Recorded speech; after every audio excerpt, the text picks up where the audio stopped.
stuff. Awesome. Well, look, welcome to our research mentoring series. This is our final session as part of our series, and the topic's on demystifying the research proposal. And we're going to have a fireside chat approach to this webinar. And in this particular webinar, in the next 55 minutes or so, we've got Kashmira, Keith, Kate, and myself here to share with you some insights around the research proposal process. But before we begin, I would definitely like to acknowledge the traditional owners on which the land in which we are meeting today. For me, I'm in the beautiful Bunurong lands of our Kulin Nations, and I pay respects to our elders past and present, and also those extending that respect to any Aboriginal and Torres Strait Islander who are joining us here today also. And also feel free to acknowledge your traditional owners of your land in the chat. All right, now this Ascolite Learning Design Special Interest Group is led by my colleagues Kashmira, Keith and Kate.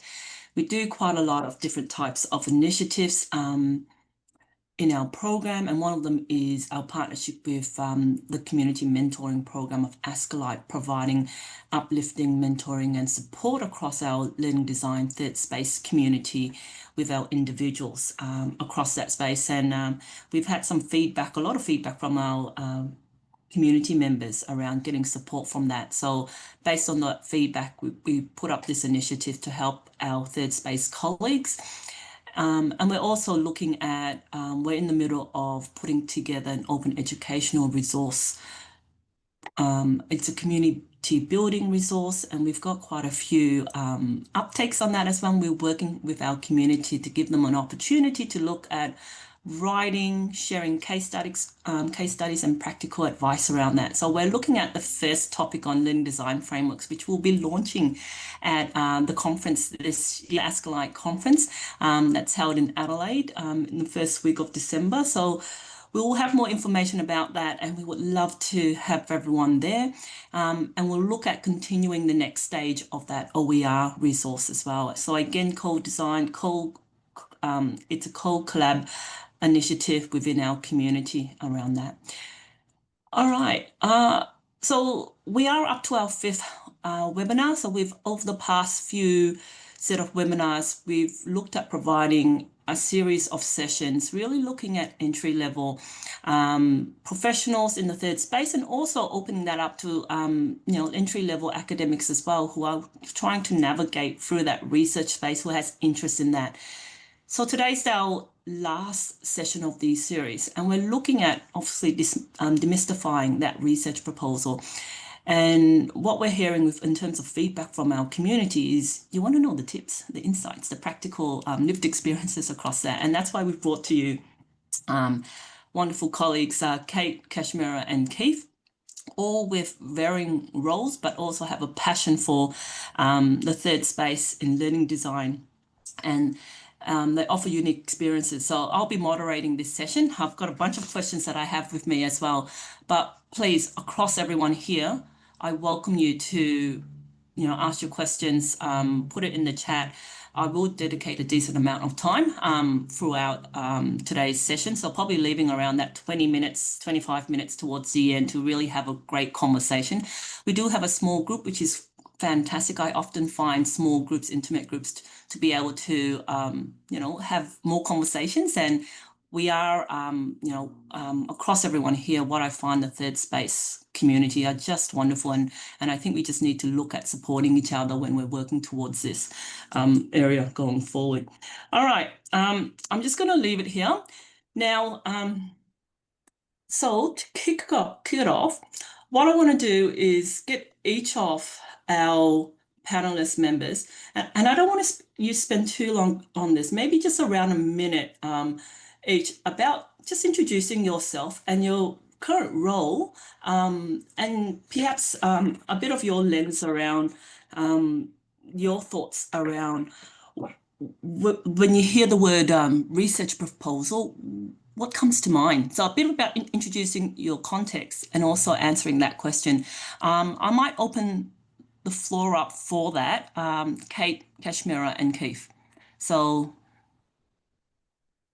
I'll kick it off if you like, Leanne. go for it, Keith. Because I'm desperate to tell this story. And so anyway, I'm Keith Heckett. I'm an academic from the University of Technology, Sydney, and I'm the director for the Centre for Research on Education in a Digital Society. So I spend a lot of time looking at especially PhD research proposals, but also proposals from both industry and academics who want to do research with our centre, CREDS. Yeah, but the reason I wanted to get started is because of the best piece of advice I ever got about writing a research proposal. Okay, and it came from a colleague of mine who I won't embarrass by saying their name, but what they said to me was, forget about writing a boring research proposal. You want to make yours leap off the page. And the way you do that is you make yourself sound like Indiana Jones. In other words, you're the only person in the world who can do this research because of the special brand of skills and the kinds of things that you're going to do. And to me, I'm quite, you know, I try to be modest and, I talk a lot about, we do this together and collaboration and all that kind of stuff. But he said, of course you're going to do all of that. But in the proposal, this is your 2 minute, your elevator pitch. You have to sound incredible. And the research has to be incredible. So not only are you the only one who can do it, this is life and death. This is the future of humanity that you're rescuing here. And of course, that's a bit exaggerated and a bit over the top. But I think, you know, a research proposal is a time to really sell your strengths. And if you're gonna lean into talking about yourself in a really positive way, that's the time to do it. Yeah, so that's the way I approach research proposals. Okay, I'll go So next. Yeah, is it go okay, Leanne? Yeah. no, go for it. No, go for it. I was just going to say, be Indiana Jones. I mean, I haven't heard that before, but that's fantastic. Go for it, Kash. So I'm Kashmira. I am an senior lecturer in academic development at University of New England and the third space researcher and uh,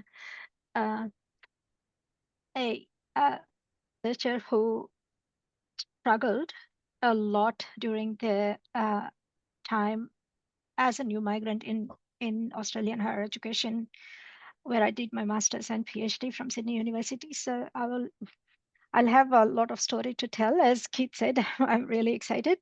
So the responding to your question, like what comes to mind when we say proposal, I think, and recently, very late last year, I was attending EduTech conference and the Khan Academy hero, Sal Khan, was there as keynote, and he's very simple thing. And he said, just start with the question that what problem are you solving? So as soon as you know, like, what problem are you going to solve and why, then you add how, and that will construct your proposal. But I have some like steps and everything, but that will be talking in like next few questions, I guess. Thank you. Fantastic. Thank you, Kashmir. Okay.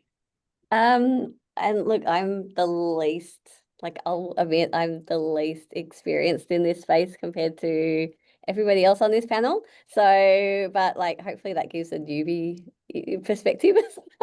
I mean, when I think of the like research proposal, I think of doing my master's proposal. And like for me, I undertook that because I could see through my work life and live experience that there was a problem and a gap and a contradiction in what I was reading in policy compared to what I was seeing happening on the ground. And so for me, it was like, there's this thing that I'm seeing that seems like a problem that nobody's talking about or really doing anything about. And I can see how it's impacting others. I could feel how it's impacting myself, and I'm interested in it. And so for me, it was just identifying a problem and thinking, okay, like and then situating myself in, well, why is this important to me? And what's my positionality in this? And what can I offer in this space that nobody else is doing, or that I feel is not being addressed somewhere? And so, you know, and I guess like over time realizing that actually it doesn't need to be this big thing, but it's really just like identifying, okay, you know, like, why is it important? Why is it important to you? Like, because, you know, we're all going to come with our own kind of backgrounds and perspectives. And what, yeah, and like what Keith said, like, what are your strengths in that? But, you know, also just being able to put a lens on something to go, like, this seems to be like a contradiction or a tension or a problem, or like something that just obviously is interesting, or, you know, has some kind of weird tension here that I want to explore because, you know, what I'm seeing just isn't matching up, or, you know, there's a gap here that nobody seems to be talking about, or this bit isn't being addressed. And so, yeah, so I kind of think of it that way. And I also, I guess, just think about like what will sustain me or be relevant and authentic to the problem, in the sense of that, you know, and that's like, I think I guess would be tied more to methodology, but also helps to kind of think about, well, what can I bring, or what perspective can I bring that's interesting or useful, or how can I frame this that is maybe going to shine a light in a way that hasn't been shone before. So like the more I go on, the more I'm interested in those sorts of questions as well. And how that kind of helps with that research question or that problem.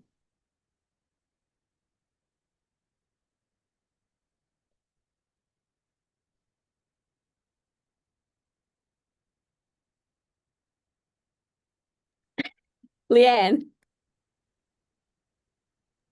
I think Leanne told me that her computer is giving her a bit of a hard time, Oh, so she will go in and out in case of oh that. no. Yeah. Well, we've So got, are you going to keep going, Kashmira? yeah. So I think the next question that we were exploring was like, what is the biggest misconception around the people around the research proposal that people have? So Kate, would you like to answer that? Oh, sure. I don't need to go first all the time. People, but I do have a good answer for this one. And I was actually reviewing a PhD proposal today, and they had solved the research problem in the proposal. You know, so they'd outlined what they were going to do based on the research. Not what research they were going to do, but what the solution to. You know, so I think that's something that you know, if you're not familiar with writing research proposals, you're often, you know, you've got to have a solution. You've got to have an answer to the question you're asking. And Yeah. for a research proposal, that's the last thing you want. Yes, you need a bit of a plan, and yes, you've got to have a question, and you've got to, you know, why it's important to answer that question. But no one's looking for an answer. And in fact, you know, I push back strongly against an answer. Because if you already know the answer, why on earth are you doing the research? It's not really research, right? Yeah, absolutely.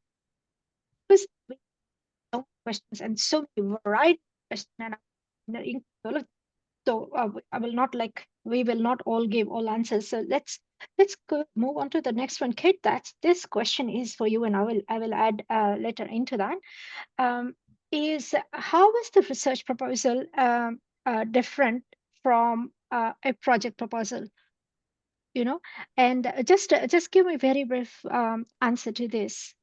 Yeah, and I mean, and look, Keith's probably going to know better than me. I mean, for me, like when I'm doing, you know, I guess, like if it's, you know, certain proposals, I think like they're all going to have some similarities from my, I guess, understanding, a limited understanding, but the focus will be a little bit different in each. So you're probably still going to need to identify the problem and situate the context in some way. But if you're doing a project proposal, people are going to be less concerned with that, in that, like, obviously you need to say, why is the project important? And but then it's really more important to talk then about like, what is the scope of the project? what is it trying to achieve? What are going to be the outcomes and outputs? Maybe talk about budget, other logistical considerations, because in the end, if people are going to give you money, they want to know that you've got a sound idea of how that money is going to be spent and what it's going to achieve. Whereas with a research proposal, you know, and this is where like grant funding might differ, and that's where Keith will be able to talk more to that, because I don't have experience with grant writing. But I do have experience with like reviewing small like grant applications that we get here. And what I like, the ones that I find challenging are when they very much focus too hard on the research for grants without kind of explaining what they're trying to then do in practice, or the problem isn't really well articulated and the reason for doing it isn't articulated. They've kind of situated too much in the literature. But for research, like, you're probably going to want to at least show the problem and the literature a bit more, because you're trying to, you know, identify like, here's actually the nuances of the problem and why this research is important, you know, and then here's more about like why this methodology and the way that I would achieve that is aligned to that. So I think, you know, all of them are going to still have certain components, so they're going to be similar, but the focus and the amount of time and word count you spend on different things will differ depending on who the audience is. But I'd be keen to hear Keith's I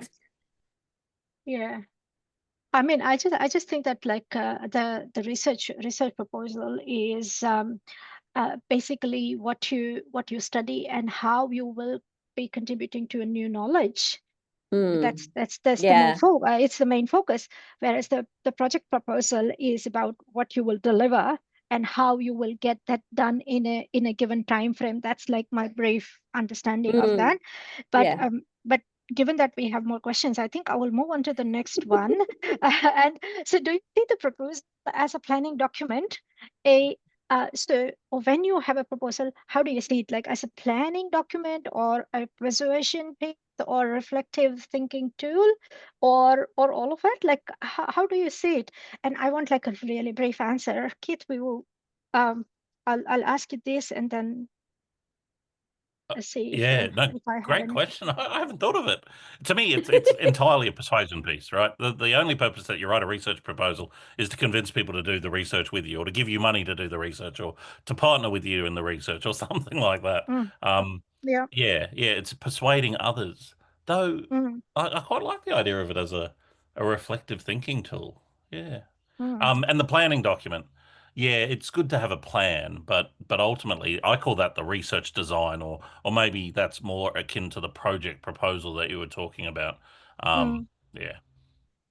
I mean, if it's to persuade someone to work with you, then it's about, I guess, credibility, isn't it? And so like some of that is saying, hey, I've got a plan and it looks roughly right at a high level. But then so much is more about like this is why the research is important. This is how I like what like Keith was saying before about Indiana Jones, like situating yourself to say like, this is why I'm the person to do it. And this is where, you know, because it's also like, I think, you know, there's an ethical piece, you know, there's a research ethics piece as well that needs to be a little bit addressed. And where your positionality, at least, especially in qualitative, I think, like if you're doing quant research, maybe there's more scope or more need to be objective and to really push the methodology. But if it's qualitative in a lot of these situations, it's like, well, I'm interested in, because like, this is where I see this problem acting out and why it's relevant to like the broader industry or academia, or, you know, you know, that it's like, because it's either adding to new knowledge or it's supporting other people in doing something with it. That's right. So but that means that like for me in qualitative, like I still have to recognize my own, you know, perspective as being like caught up in that a bit as well.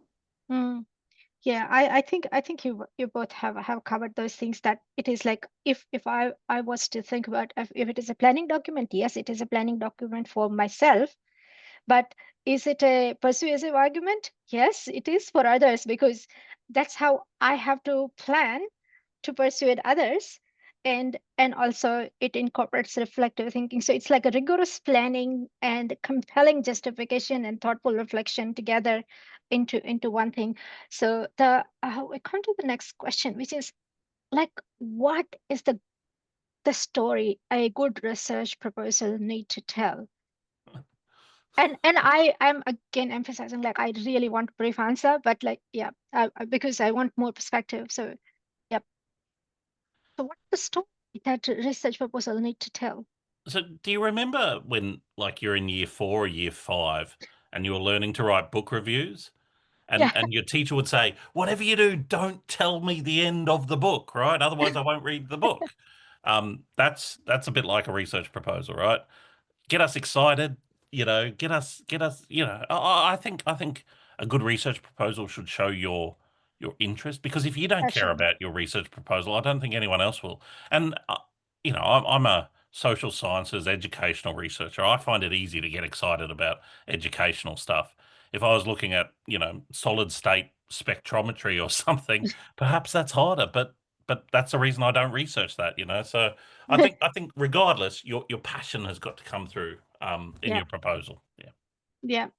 So I also think that like a good research proposal tells a story of a problem that matters to me. Mm. What's already known and what is missing, and how research will fill that gap through the clear, visible, meaningful approach. So it shows like why this study, why now, and why me, you know? It's good. I like that. Yeah. Yeah, Yeah. I like So that I too. think that's Kate, you want to add very quickly something? No, I think you've both summed it up. I'm conscious Leanne's back now. Woo! Oh, So yeah, like I think, like I don't think I've got more to add than what you've put in there. yeah. So Leanne, um, Oh, when thanks, Kashmira. You were just on a roll just there. I just didn't want to interrupt you. no, I was like, sorry, I was like, so we were up to like a process and Yeah. strategies thing. So I'll just hand over to you. I mentioned to everybody that you had a like Yeah, no, that's computer fine. issues. No, I think look, I just that the question around that story and a good research proposal, I think you just hit the nail on the mark there around that. And I would love to for you to unpack that a bit further. I know you were helping to ask that question, but just around that, like I think I was listening to what Keith and Kate was saying around that reflective part, like whether that research proposal. And I just want to reflect on that a little bit because sometimes there are ideas that you are testing that you're trying to think, if it's possible, and it helps you to actually just write things down, and then it helps to put your thinking in order on paper. And it doesn't have, and sometimes research proposals can be all different lengths, right? It could even just be a brief one pager to get your thinking down as well. And it's one to either convince yourself, or it could also be for others, right, to have a look at to see whether there's any validity, any value of actually doing more work and to explore that a bit further. But just going back to that, the story, a good research, I think, Keith, you hit it right. You just got to be passionate about it. I think there's a lot of research that's done out there, and we're all busy people, and the research that you're looking at doing the proposal, you've got to be passionate. You've got to see value in it. For me personally, it's around that perspective part. But I love what you said, Kashmira, around that good story to share with proposal. On that, Keith and Kate, do you want to add more to that? It's just taking me back to like I'm on Reddit too much for my own good, but there's a Reddit channel called Ask Academia, and somebody put in a thing recently, like the other night, that was like what would you say to someone who had spent a year working on a proposal and still didn't have their research topic? Because they just, and I was just like, and my advice I was thinking through was like, okay, like, I mean, obviously there could be some other underlying, if you get caught in rabbit holes, either you've got kind of self-sabotaging tendencies because you don't want to let go of something, or or like neurodivergence, like it's easy to kind of think, oh, well, I'll go and explore all these different rabbit holes, because even I'm guilty of that. But like my other broader question would be like, have you identified a problem, you know, or have you identified a real area of interest? Because if you don't have that, like to Keith's point about passion, like I think those things are really important. Because especially with research, like it takes a long time. You've got to sustain that interest for like years, you know, whether that's a PhD or a master's, or whether it's even just like publishing something and going through the publishing process. Like it takes it, like you're talking kind of 3 years in a lot, you know, sometimes longer in a lot of instances. So you've got to like have some kind of passion there and feel like it's interesting enough to sustain that. Yeah. It's a marathon, not a sprint, right? That's right. I love that. Like it's been used a lot, that analogy, but it's actually just, yeah, it's spot on around that. And look, I think, you know, one of the key things that, you know, why we're here today, and, you know, giving that sort of practical tips. So let me ask, what are some small, I know we've kind of mentioned bits and pieces of it, you know, and people are here today are very interested. What are some really small but effective steps that would help move a draft from a rough idea to something a little bit more clearer in our proposal? What are your experiences been around this? Do you want us give that answer, Liam? I'm happy for any of you to jump in on that. Okay. Go on, Kashmir. I'll give you some kind of like a baby steps that you can take while you are considering writing a research proposal. So whatever question your research question is, write it like in a one sentence, very clear one sentence, so that you have the clarity of like what exactly are you going to do, and then draft a simple structure such as like introduction, background, gap, methodology, significance, which is important. And every time when you're writing something, just keep asking, so what? So what? That will help you, being relevant. Also, explain your method very clearly and loudly, because that's where people will be focusing on when they're reading your application. Once you have the draft, just revise for the flow as well. Just not, it not appear as like random pieces patched together.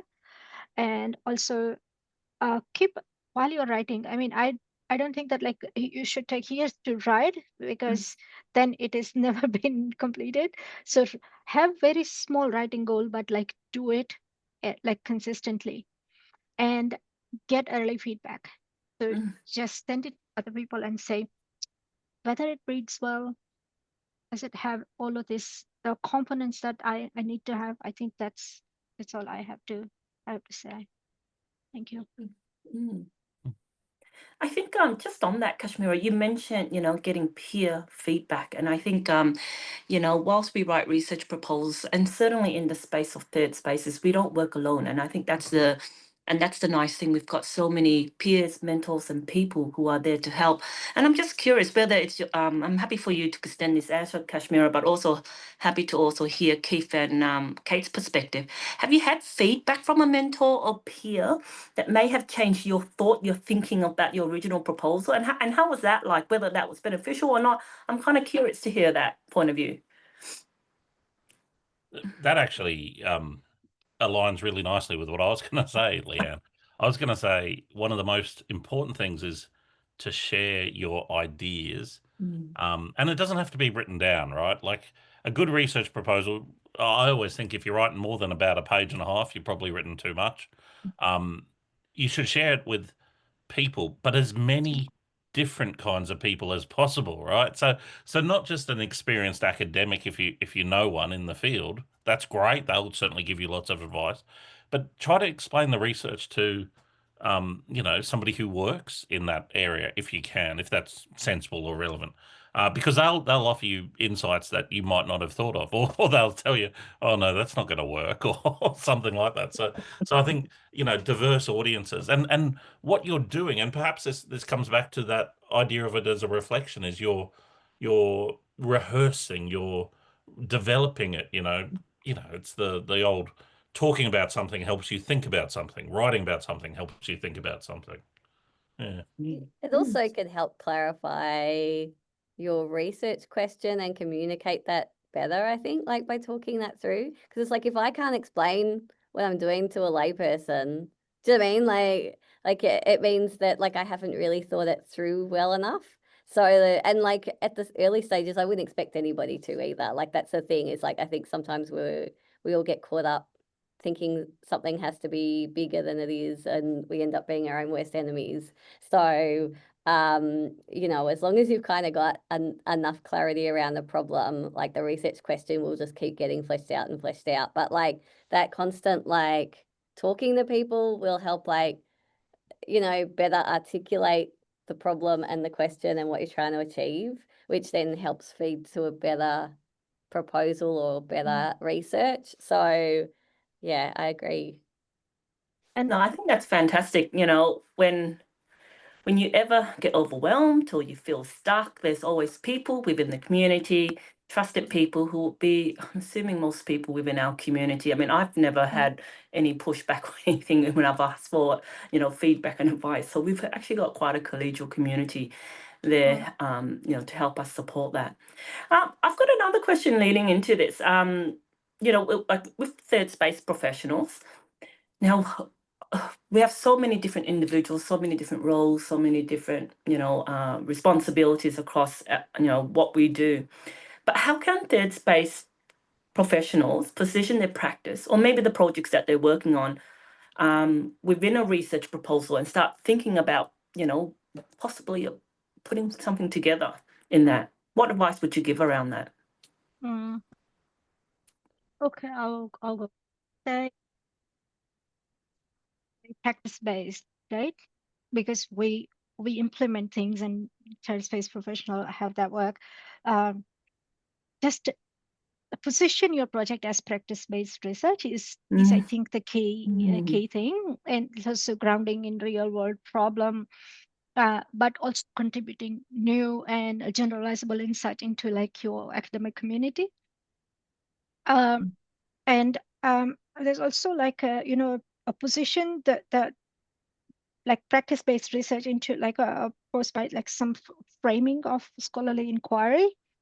So for example, when you start, you do like identify a researchable problem, which is situated in real world, and then anchor that into kind of like a relevant theory and practice or literature, and then formulate clear research questions from there, and then use the methods that is more like practice-based or inquiry-based that will help you because your problem is practice-based.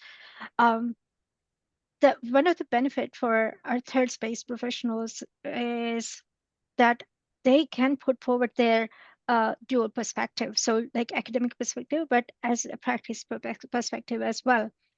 And then I think towards end of your proposal, you can also like emphasize the impact it is going to kind of find how the finding will inform the instructional practice or contribute to the scholarly, is total around our third space.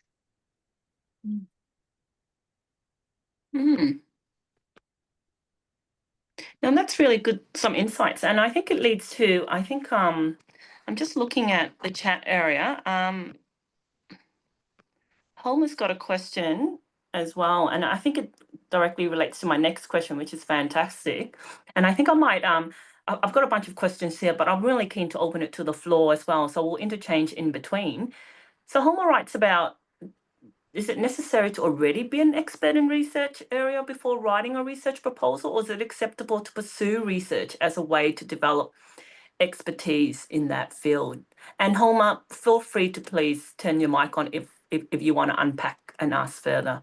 But I might, so feel free to do that if you want to. Thank you very much, Leanne. So I asked that question because as third space professionals, especially when you're in a professional role, you have very limited research opportunities. which kind of constrains your ability to do research and to develop expertise in a specific area.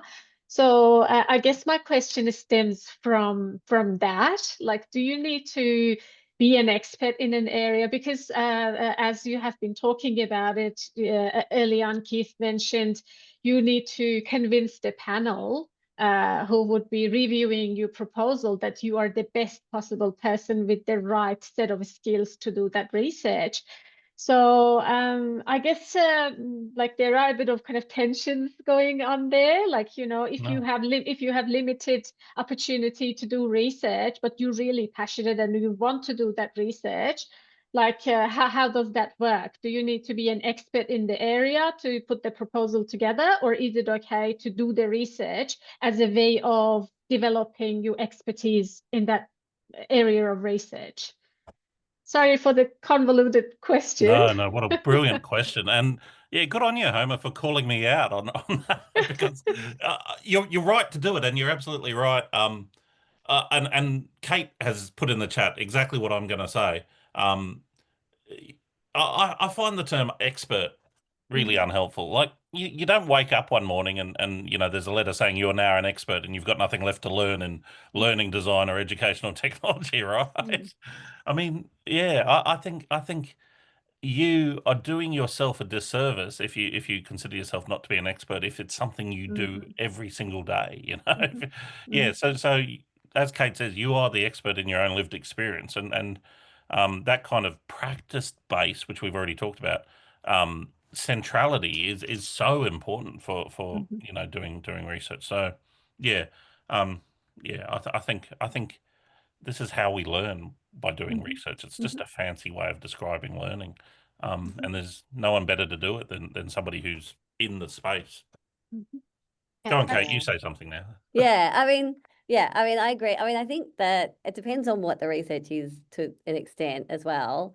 I think, you know, you need to know enough about what's happening in the space to be able to identify the gap.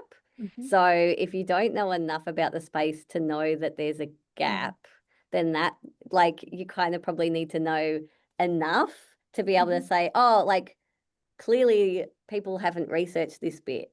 You know, here's a gap that I can see. Or they've researched this bit, but actually it's missing this perspective. Or it's missing this nuance. Or, do you know what I mean? Like, it doesn't always have to be massive. Like, it just has to be adding something to that, to a gap, you know? And so if you know, or if it's about you and your experiences in a particular context, then again, like, there's probably not going to be much out there that's doing that specific work. So that's you know, that's addressing a gap. So so yeah, you kind of need to know enough about the research to be able to identify a gap, but you shouldn't know, like, I wouldn't expect to know everything. Like, that's why I would want to do the research. And also, like, there's going to be, like, that's also why I collaborate with folks, because I can't be an expert in everything. I mean, I don't know how many of us are experts anyway, really. We're all just learners. So yeah, I think, like, that's also why I collaborate with other folks, because I'm like, well, you know a lot about feedback, or a lot about you know, this other aspect of third space, or, you know, and I'll just, like, grab other people to help fill and learn from them.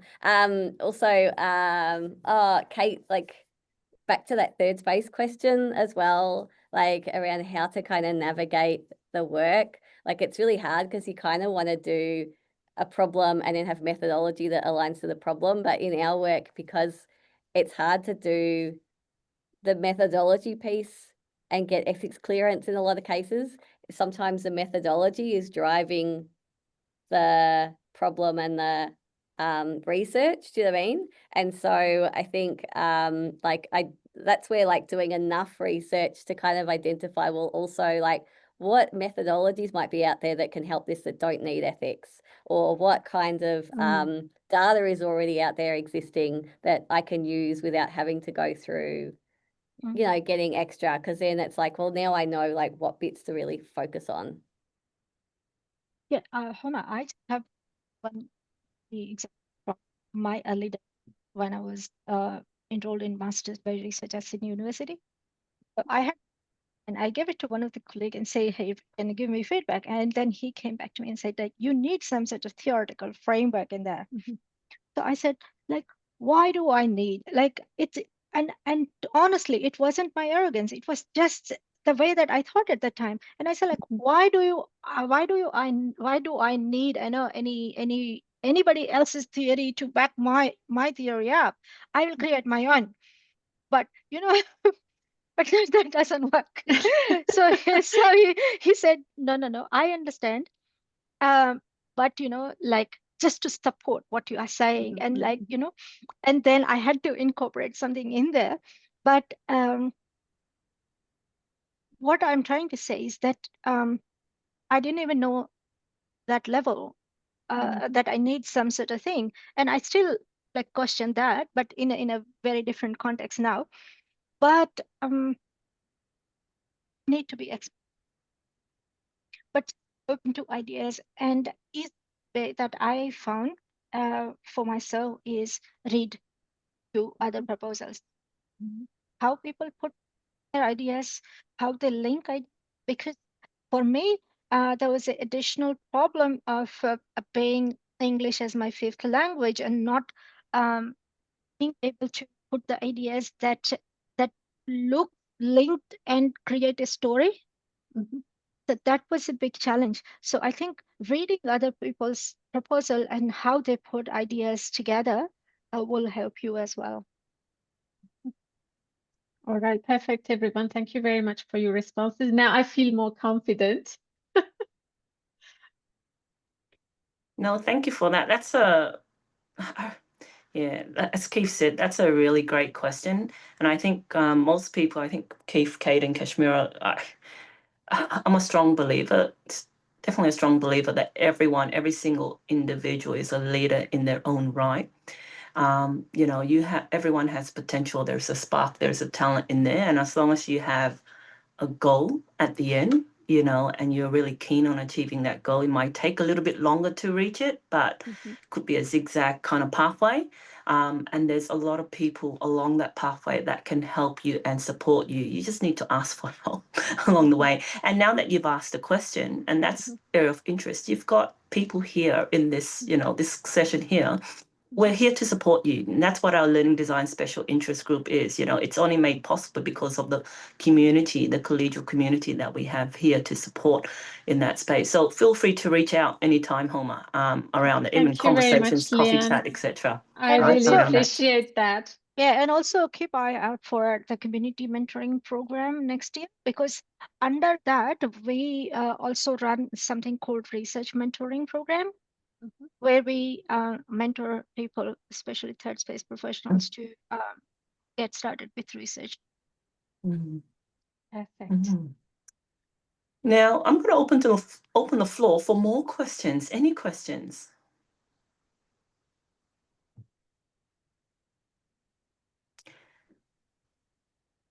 Now, whilst we're waiting, I'm just having a look. Something popped up. Now, yeah, just any points, any questions? And feel free to take the mic as well.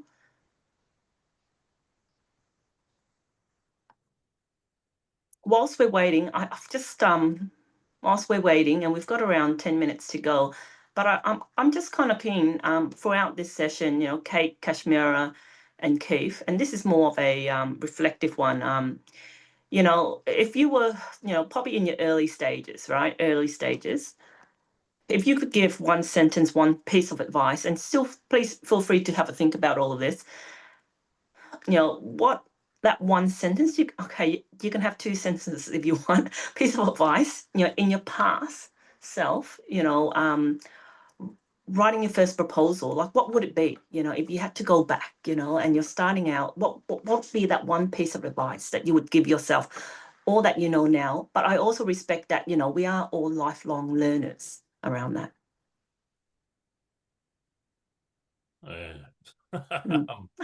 So much.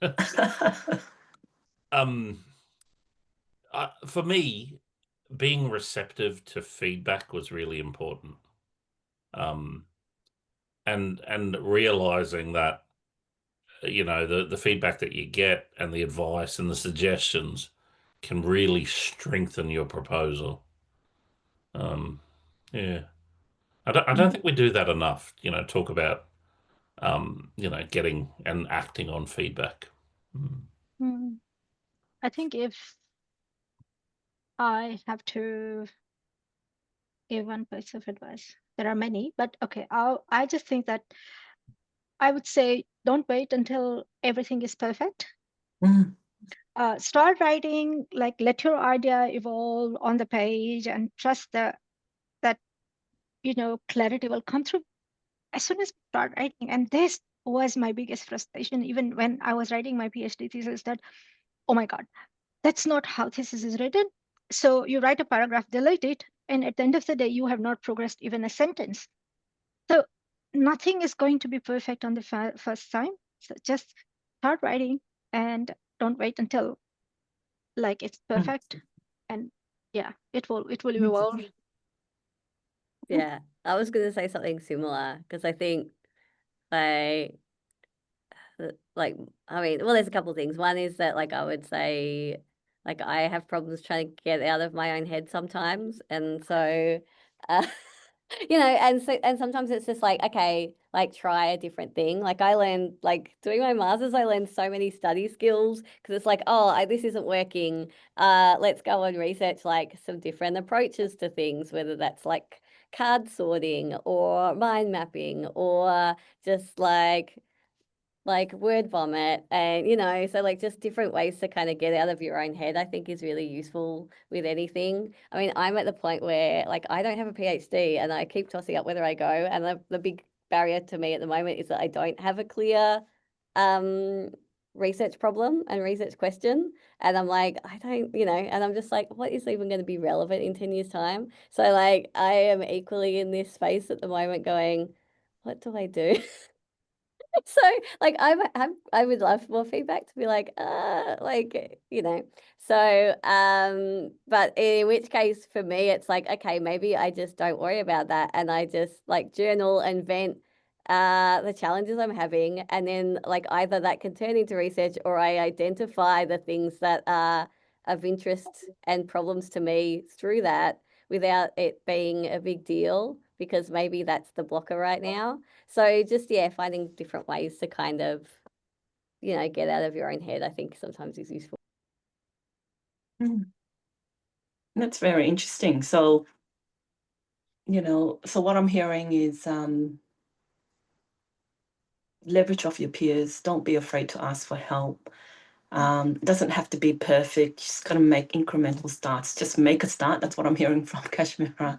And I think from you, Kate, it's I think I got a lot from your in terms of there's a lot going on, and I think what I'm hearing it's very similar to Kashmira's point of view. Just there are many different ways, different lens, different approaches to make a start, and I think the key thing is just to have that confidence and just go ahead and do it. Like we're here to support each other with that. I mean, that's what I'm hearing as well across all of that, and it's an area where we just continue learning. And I like what Keith and others have said here. Like, you know, the word expert. Like we're all learning along the way. That's why we're in teaching and learning, right? To get better, to share our knowledges, and to disseminate our practices across everywhere, and to help promote that going forward.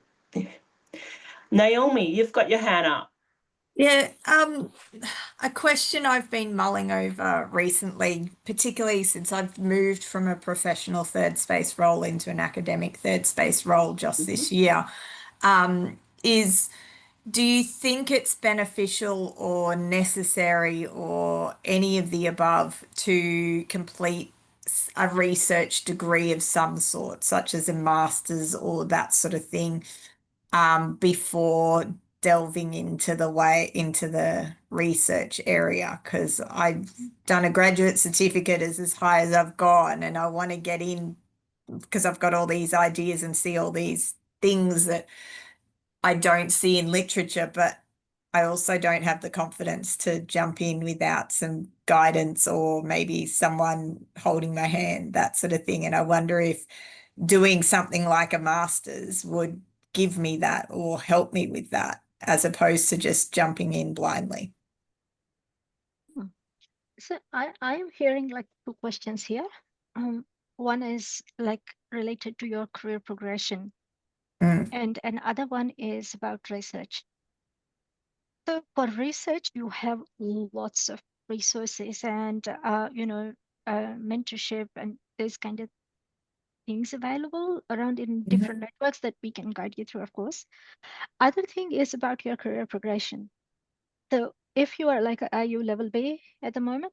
Level A. Level A. So if you want to promote to level B or C or later in like if you are envisaging your career progression in academic roles, then probably you need some formal qualification, which will also give you some sort of like leverage into your career progression, but also give you some formal knowledge of research and theories and all that that you might need. That's what I would say. I'm going to come at it from a slightly different angle, and suggest that sometimes you can get that formal knowledge by doing the research yourself. I'm not going to suggest this is easier because I don't think it is, but it's certainly more practical. So I'm currently working with a colleague that I've written lots and lots of papers with, and good papers published in reasonably good journals, high quality journals, some of them. And he came with a bachelor's degree and then a master's degree. And now, after this collaboration, and he's written lots more besides with other people, he's now doing his PhD, you know, so he didn't have that research component. He kind of learnt it on the job. And, you know, there were lots of hits and misses along the way, but now, as he's bringing it all together into a PhD, because he's doing PhD by publication, he's got this wonderful, rich work to draw on, and he feels quite comfortable in that space. So yeah, I think there's a couple of different ways to go about it, and ultimately it'll suit, you know, what you can do, and also what your particular strengths and interests are. Okay, cool. Thank you. Thank you for that, Naomi. I mean, we've only got another minute or so, but I'll probably give a bit of input to that. And again, Keith, you know, and others have said, depends on your goals, what you want to do, etc. I always think, you know, formal studies will help save you time. You know, it's got that whole syllabus handed to you. It's all there. It saves you a bit of research, you know, to know what, who you need to contact, etc. That formal studies is there. But I also advocate for, you're already doing this in practice in your work, all right? Whilst going off to do formal studies is a great thing, and I love learning along the way, but putting it into practice is so important. And you've got people in this community to also leverage off and network off as well. So find out what you're interested in, you know, your capabilities and what suits you at the end of the day. So thank you for that question, Naomi. That was fantastic. Thank you. On that note, we'll wrap up. Thank you so much to Kate, Keith and Kashmira for your time, and for everyone else here who contributed to the discussion. We're certainly here, our Learning Design Special Interest Group, and like I said, this is a beautiful industry in learning design and third spaces where we're very collegial and we're here to help, and please feel free to reach out.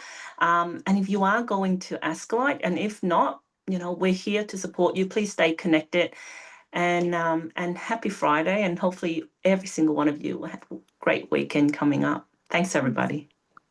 Thanks, everyone. Thanks, Bye. Thank you. Bye.